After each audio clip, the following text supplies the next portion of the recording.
Halo, assalamualaikum warahmatullahi wabarakatuh. Kembali lagi di channel Prima Crypto. Oke, buat kalian yang baru datang di channel Prima Crypto, silahkan bantu subscribe channel Prima Crypto karena subscribe itu gratis dan nyalakan loncengnya agar kalian bisa mendapatkan notifikasi video terbaru dari saya setiap harinya. Oke, terima kasih buat kalian yang sudah subscribe. Semoga rezeki makin lancar dan selalu profit setiap hari. Buat kalian yang belum join di channel Telegram, silahkan join melalui link yang ada di deskripsi di bawah video ini, teman-teman ya. Oke, di kesempatan kali ini kita akan mencoba membahas Lunsi atau Terra Classic. Bagaimana kabar kalian, Lunsi Army? Semoga dalam keadaan sehat dan cuan everyday. Hari ini untuk Lunsi sedikit mengalami penurunan 2,67% dalam hal harga dan volume perdagangan 24 jam terakhir mengalami penurunan juga, teman-teman ya, 24%. Sebelum kita bahas lebih lanjut mengenai Terra Classic, kita pantau dulu untuk global crypto market cap ya, terutama untuk Bitcoin. Sekarang mulai ada sedikit kenaikan, teman-teman ya, 0,07% dan saat ini satu keping Bitcoin 309 juta, Ethereum 20 jutaan dan BNB 4,5 juta rupiah, teman-teman ya. Kemudian video ini hanya sekedar sharing, berbagi ke teman-teman semua. Segala keputusan untuk berinvestasi ada pada diri kalian sendiri. Gunakan dana dingin, dana bebas dalam melakukan jual beli atau investment ya, teman-teman ya. Kemudian kita masuk di berita pertama ya. Jadi ada berita dari David Horestin berbalik kembali di Terra Luna Classic, sebut Lunsi Community Nudes ya.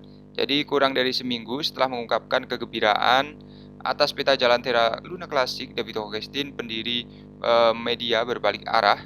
Dalam sebuah tweet hari ini, Horestin mengatakan bahwa para penggemar Lunsi telah menjadi gila atas upaya mereka untuk mendorong nilai cryptocurrency menjadi $1. Komentarnya sebagai tanggapan atas tweet yang dibuat oleh Lunar Crash ya, platform intelijen sosial cryptocurrency. Jadi untuk Lunar Crash baru-baru ini mengajukan pertanyaan kepada para pengikutnya untuk mencari tahu mengapa ada keributan yang berkembang di sekitar proyek Lunsi meskipun mengalami crash yang luar biasa.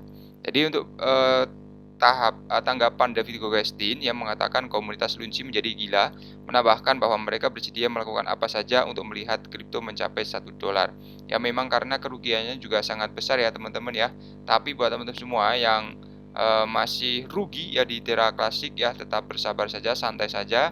Ya kita berdoa berharap yang terbaik ya, jangan terlalu berangan-angan ya, nanti pekerjaan yang lain malah jadi kurang fokus ya teman-teman ya. Jadi jika berinvestasi ya sudah ya, seperti itu ya teman-teman ya. Kemudian pemukulan Gustin baru-baru ini terhadap investor Lunsi tidak akan mengejutkan banyak orang karena dia selalu bertindak melawan koin dalam beberapa kasus.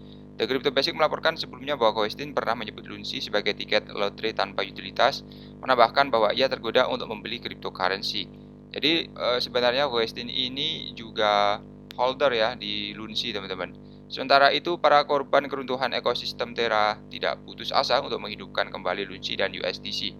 Dan proposal pembakaran pajak 1,2% yang baru ya sudah diterapkan telah memainkan peran penting dalam mengurangi total pasokan token. Investor percaya harga Lunsi akan meroket begitu pasokan token berkurang ya. Jadi kemarin sempat ada berita juga bahwa akan ada mekanisme burning baru lagi ya teman-teman ya, kita tunggu saja.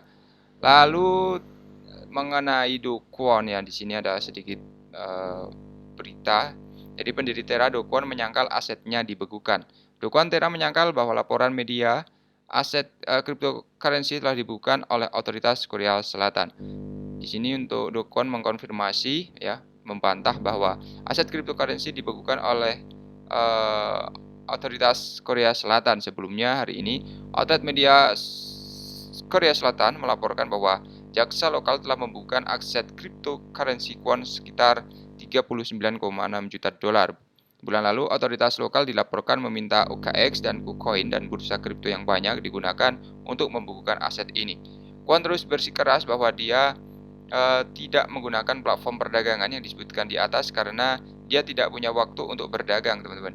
Dia mengaku akan berusaha mendapatkan kembali asetnya jika memang benar dibekukan oleh pihak yang berwenang.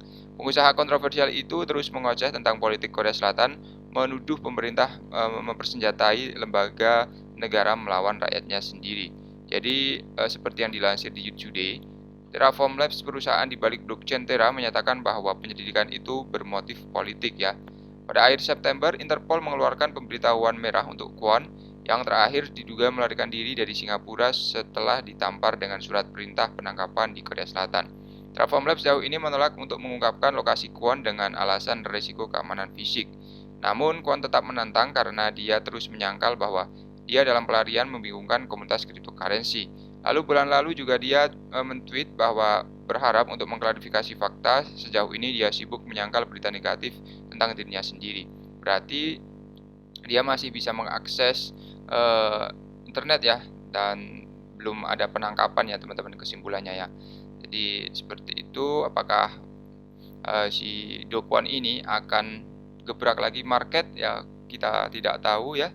Berapa aset yang dimilikinya sekarang totalnya, apakah bisa mengangkat harga dari Terra klasik ya atau Luna ya, kita tunggu saja teman-teman. Kemudian prediksi hari kiamat Bitcoin menjadi 35.000 US dollar teman-teman.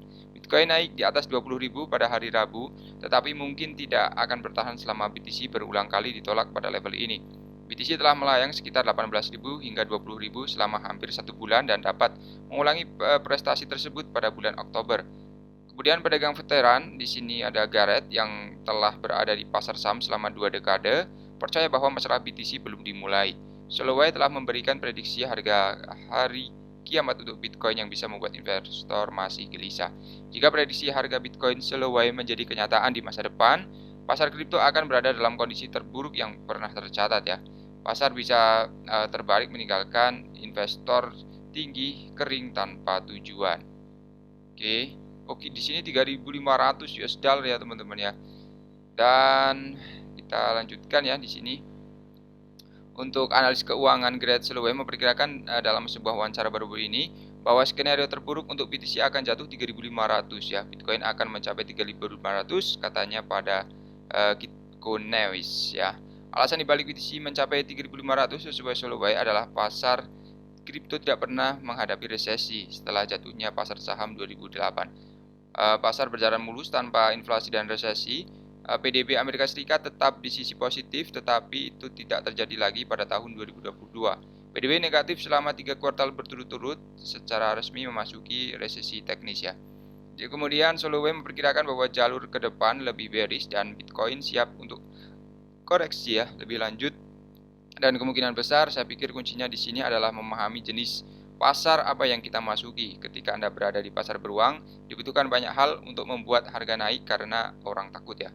Jika Anda berada di pasar bull, Anda bisa mendapatkan sedikit berita tentang harga akan naik, bahkan bisa menjadi berita yang tidak relevan. Tetapi masalahnya adalah kita berada di pasar beruang, dan di pasar beruang orang-orang benar membutuhkan nilai ya.